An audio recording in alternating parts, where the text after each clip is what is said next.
CA final, direct tax, chapter 3, PGBP, illustration कितने, 4, illustration 4। ठीक है, अब देखो इसमें क्या दिया है, आप मॉड्यूल खोल लेना, पेज नंबर बता देता हूँ मैं, पेज नंबर 3.58। ठीक है, मॉड्यूल का क्वेश्चन है, मैं बस एक्सप्लेन करके बताऊंगा आपको। Lights and power private limited engage in business of generation of power.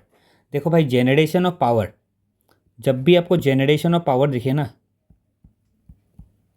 या फिर ट्रांसमिशन, ऐसा कुछ कुछ था ना, मैंने पिछले लेक्चर में बताया था, तो आप समझ जाना इसमें एडिशनल डेप्रीशिएशन का आएगा। ठीक है, एडिशनल डेप्रीशिएशन, अगर डेप्रीशिएशन का क्वेश्चन हुआ तो। ठीक है, furnishes the following particulars pertaining to previous year 23-24, compute the depreciation allowable under section 32, assessment year इतना के लिए, and the opening balance of the written down value of the block of assets as on इतना while computing his income of PGBP। ठीक है, मतलब हम लोग को 22 का लास्ट का निकालना है, तो हम लोग को 23 का स्टार्टिंग का मिलेगा। While the company has opted for depreciation allowance on the basis of return down value. ठीक है, क्योंकि रिटर्न ऑन वैल्यू क्यों बोला, देखो क्योंकि पावर जनरेशन जो होता है ना, इसमें SLM भी एक है। आपने यदि वो सेक्शन पढ़ा होगा तो SLM में भी ये ले सकते हैं डेप्रीशिएशन। एक ये पावर जनरेशन ही है जिसमें SLM में भी डेप्रीशिएशन लिया जा सकता है। वो आप जब सेक्शन पढ़ोगे तो आपको समझ में आएगा। ठीक है, मैं आपको बता देता हूँ, ऐसे बता दिया हूँ एक ओवरव्यू के लिए। उसके बाद क्या बोला है, the company has opted for depreciation return on, assume that all the assets were purchase by way of account पे चेक। ठीक है, अकाउंट पे चेक है तो डेप्रीशिएशन ले सकता है। And that the company has not opted for special tax regime under section 15BAA और अंडर सेक्शन 15BAB। ठीक है, कोई बात नहीं है। अब देखो, अब क्या दिया क्वेश्चन में, अब मेन क्वेश्चन में आते हैं। ठीक है, opening return down value of machinery 15% का। ठीक है, ये ब्लॉक ए पकड़ लो, इसको 15% रेट। ठीक है, तो सबसे पहले क्या दिया देखो, ओपनिंग WDV और plant and machinery as on इतना, परचेज वैल्यू दिया हुआ है 8 लाख। हम लोग को परचेज वैल्यू से कोई मतलब ही नहीं है, हम लोग को ओपनिंग चाहिए, ओपनिंग लो डायरेक्ट 578। इतना समझ में आ गया है, आगे बढ़ो। Purchase of second hand machinery. ठीक है, कोई बात नहीं है, second hand machinery add purchase. ठीक है, सेकेंड हैंड मशीनरी कितना का है, 2 lakhs का। आगे बढ़ो, कब परचेज किया था देख लो, 29/12/23 को, मतलब लेस देन 180 डेज। ठीक है, उसका बाद क्या बोला, machinery Y purchase and installed on, ये आपका more than 180 days for the purpose of power generation, ये पावर जनरेशन के लिए ही है। मशीनरी वाई मोर देन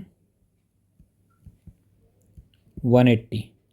ठीक है, ये कितना का है आपका, 8 लाख का। उसका बाद acquired and install for use a new air pollution control equipment. ठीक है, कोई बात नहीं है, ये भी 180 डेज से ज़्यादा का है। ठीक है, ये देखो एयर पोल्यूशन कंट्रोल इक्विपमेंट क्या होता है, इसमें कितना % लगता है, इसमें देखो, इसमें लिखा हुआ भी नहीं है, इसमें 40% लगता है। ये मैं लिख देता हूँ, एयर पोल्यूशन इक्विपमेंट, इसमें कितना मिलता है, 40% रेट मिलता है। तो जब हम लोग 40% वाला कैलकुलेट करेंगे ना, तब वो देखा जाएगा। ठीक है, इसको तो छोटा कर देता हूँ। ठीक है, अब आ गया नेक्स्ट क्या आया, ये हो गया air pollution. New air condition purchase and install in the office premises. ठीक है, कोई बात नहीं है।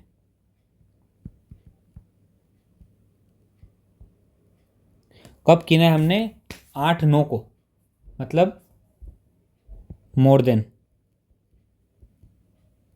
ठीक है, मोर देन 180 डेज, कितना का था ये, 3 लाख का।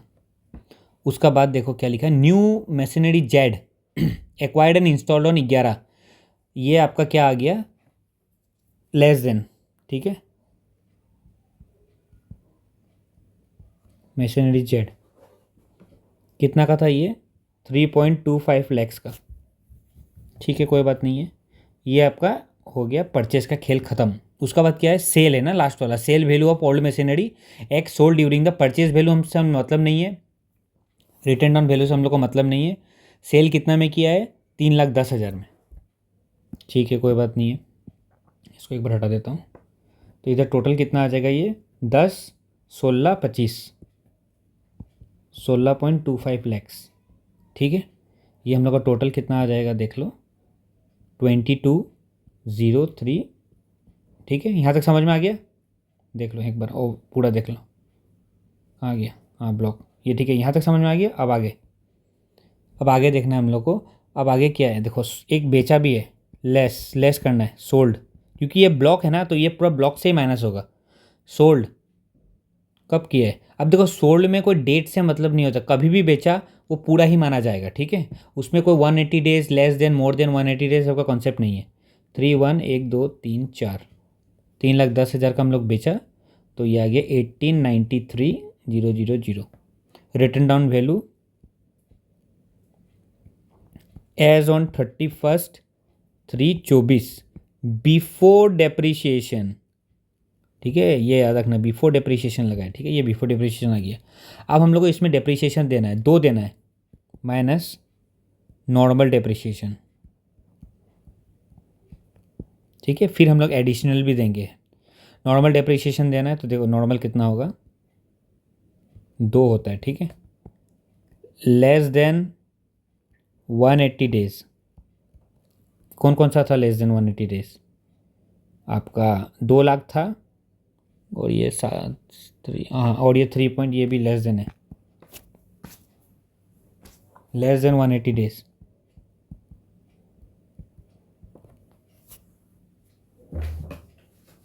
ठीक है, ये भी हो गया।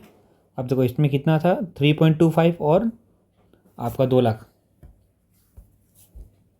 3.25 लैक्स प्लस 2 लैक्स, ये कितना होगा 5.25 लैक्स। इसमें आपका लेस देन में कितना आता है 7.5%, 7.5%, इतना तो आपको पता ही होगा। तो आप 7.5% कैलकुलेट कर लो, आएगा 39,375, ये हो गया। अब इसमें मोर देन नहीं आता, सॉरी, ये मोर देन वाला नहीं, हाँ मोर देन लिखने से गलत हो जाएगा। अब बैलेंस कितना बच गया देखो, कितना था टोटल था 18.93 लैक्स, माइनस हम लोग कितना ले लिया था आपका 5.25 लैक्स, तो बैलेंस कितना बचा 18.93 माइनस 5.25, 13.68 लैक्स, इतना बैलेंस बचा। अब इसमें हम लोग को कितना देना है 15%, क्योंकि ये तो बैलेंस है ना, इस पर पूरा लगेगा, ठीक है, जो बिक गया। अब इसमें पूरा ये आ जाएगा आपका 15%, 205200, हाँ ये भी ठीक है, 205200 ये बैलेंस पे लगता है, ठीक है, हाँ ये देख लेना आप ठीक से। इधर जो हमने लिया था इसको इधर माइनस करना पड़ेगा, जो जितना हम लोग का ये रिटर्न ऑन वैल्यू वगैरह फिर लेना है। तो इधर नॉर्मल डेप्रिसिएशन कितना आ गया देखो, ये दोनों को प्लस करके, एक तो आ गया आपका प्लस 39,375, 243575, ठीक है, ये हम लोग को नॉर्मल डेप्रिसिएशन आ गया। अब इसको इधर में छोड़ो, इसको मिटा दो एक बार, ये हटा दो। अब हम लोग को देना है एडिशनल डेप्रिसिएशन, 40% वाला भी हम लोग नहीं कर रहे, ठीक है, मैं तो ऐसे करता हूँ, देख लीजिए आप लोग यदि साइड में बना के करते हो तो वैसे कर लेने से भी कोई आपत्ति नहीं है। एडिशनल डेप्रिसिएशन देना है।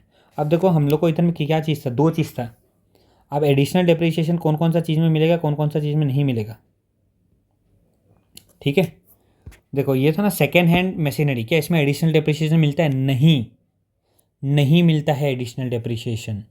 Additional depreciation not allowed in respect of second hand machinery and air conditioner, इस पर भी नहीं मिलेगा, इस पर भी नहीं मिलेगा, ये दोनों पे आपका एडिशनल डेप्रिसिएशन नहीं मिलता है, ठीक है। तो एडिशनल डेप्रिसिएशन किस में मिलेगा, एक मशीनरी मोर देन 180 डेज और एक लेस देन 180 डेज, ठीक है, कोई बात नहीं है। सॉरी, पहले लेस आता है ना, लेस देन 180, ठीक है, और इधर मोर देन 180। इस पे आपका कोई बैलेंस वाला कंसेप्ट नहीं आता है, ठीक है। तो ये कितना हो गया, कितना लेस देन 180 वाला कितना था, 325 था शायद, हाँ 325 और उसमें 8 लाख, 325 इसमें 8 लाख। इस पर कितना लगेगा, लेस है, नियम से कितना लगता है, 20% एडिशनल लगता है ना। अब इस पर कितना लगेगा, 10, इस पर लगेगा 20, इस पर 10 लगेगा तो 32500, इस पर 20 लगेगा तो 1,60,000। ये भी हम लोग का निकल गया एडिशनल डेप्रिसिएशन। इसको ऐड कर दो, 1600 प्लस 32500, 192,500। समझ में आ गया। अब टोटल डेप्रिसिएशन निकालना है तो निकाल लो, नहीं तो छोड़ो, टोटल डेप्रिसिएशन नहीं, हम लोग डायरेक्ट करते हैं, ठीक है। अब देखो ये क्या है, एक तो हम लोग को ये लेना है, इसको माइनस रखो, ये माइनस करना है, ये माइनस करना है, ये कितना आएगा 1,455,925, यही हम लोग का आंसर है।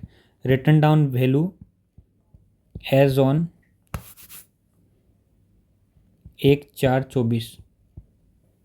समझ में आया, नहीं आया, देख लो, इससे छोटा तो नहीं होगा, थोड़ा स्लो करके देख लेना, लेकिन मैं तो जितना स्लो सका उतना स्लो ही कर रहा।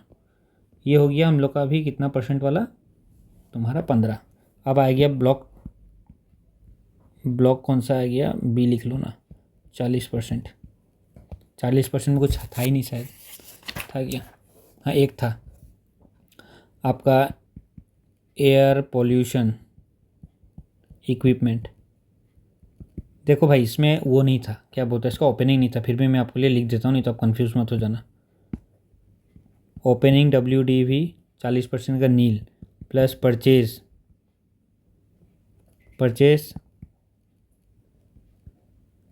लेस देन, बैलेंस नहीं सॉरी, मोर देन 180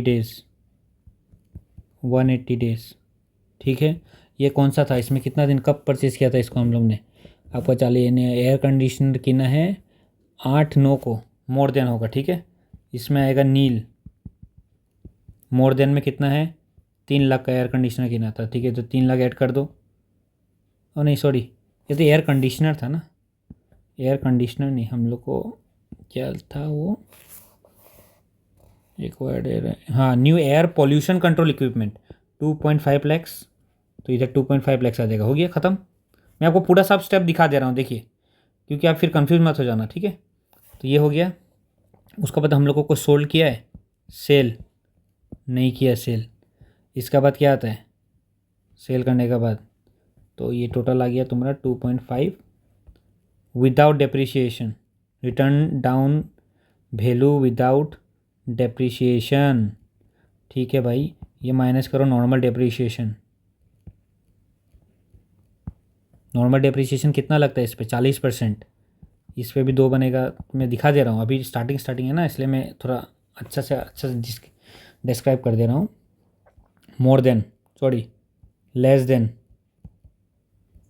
बैलेंस, क्या लेस देन है, नहीं है, क्या बैलेंस है, हाँ 2.5 लैक्स इंटू कितना लगेगा 40%, 2.5 लैक्स का 40% कितना होता है 1 लाख, ठीक है, minus additional depreciation, additional depreciation कितना लगेगा, लेस देन, मोर देन, क्या इसमें एडिशनल डेप्रिसिएशन मिलता है, हाँ मिलता है, एयर पोल्यूशन कंट्रोल इक्विपमेंट में एडिशनल डेप्रिसिएशन मिलता है, ये याद रखना आप लोग, ठीक है।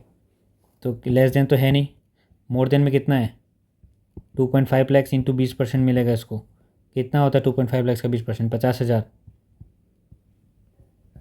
ठीक है।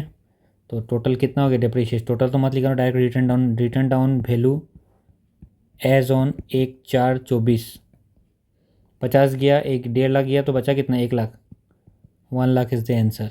ये होगा रिटर्न ऑन वैल्यू। अब दोनों का डेप्रीशिएशन आपको निकालने बोला है ना, तो आप डेप्रीशिएशन को ऐड कर दो, ठीक है। ये 15% वाला को इन दोनों को ऐड कर दो, और फिर जाके इसका तो आपको 1 लाख मिल ही गया, दोनों का डेप्रीशिएशन भी मिल गया, दोनों का आपको रिटर्न ऑन वैल्यू भी। 1 लाख नहीं, इसका डेप्रीशिएशन आपका कितना आएगा, इधर माइनस लिखाओ, इन दोनों का डेप्रीशिएशन आएगा आपका 1.5 लाख, और उसका ऊपर उधर प्लस कर दो, वो डेप्रीशिएशन हो गया। और इसमें नोट्स आपका जो दिया हुआ नोट्स देख लेना, एक तो पावर जनरेशन है तो एडिशनल डेप्रीशिएशन आप क्लेम कर सकते हो प्लांट एंड मशीनरी में। दूसरा नोट हो गया एडिशनल डेप्रीशिएशन आपका सेकेंड हैंड में नहीं मिलता है, और आपका ऑफिस प्रीमाइसेस के लिए आप कुछ भी खर्चा करते हो तो उसमें नहीं मिलता है, एयर कंडीशनर में तो नहीं मिलता, ठीक है। और थर्ड आपका इसमें दिया हुआ है कि 50% 50% मतलब कम हो जाता है एडिशनल डेप्रीशिएशन अगर यदि 3 अक्टूबर का बात किया हुआ है तो, ठीक है। और हाँ, और एक चीज़ बता देता हूँ, जैसे कि एडिशनल डेप्रीशिएशन हम लोग को मिलना चाहिए कितना 20%, लेकिन हम लोग ने लिया कितना 10% लिया ना। देखो ये नोट भी ज़रूरी है, ये लिख के आना, नहीं तो मार्क्स कट सकता है आपका, ठीक है। देखो इधर 10 लिया, ये तेरी की छोड़ो, इधर 10 लिया ना हम लोग ने एडिशनल, तो देखो ये एक नोट है, नोट है ये इंपॉर्टेंट है। हम लोग जो remaining 10% additional depreciation on plant and machinery, क्या बोला, can be claimed as deduction in the subsequent financial year. Subsequent मतलब इसका नेक्स्ट वाला जो फाइनेंशियल ईयर आएगा उसमें क्लेम कर सकते हैं हम लोग। तो देखो भाई मेरे हिसाब से मैंने अच्छा से एक्सप्लेन कर दिया है। अगर मेरा कुछ गलती उलती हो गया कहीं एक्सप्लेनेशन में, कुछ आपको समझ में नहीं आया हो तो आप कमेंट करो, और कोई डाउट है कोई टॉपिक में तो वो भी बोलो, मैं आपको एक्सप्लेन करके बताऊंगा। कोई सेक्शन में डाउट है तो वो भी बताओ, मैं वो सेक्शन भी आपको अच्छा से एक्सप्लेन करके एक वीडियो अपलोड कर दूंगा, ठीक है। थैंक यू, अच्छा लगा लाइक कर दीजिए।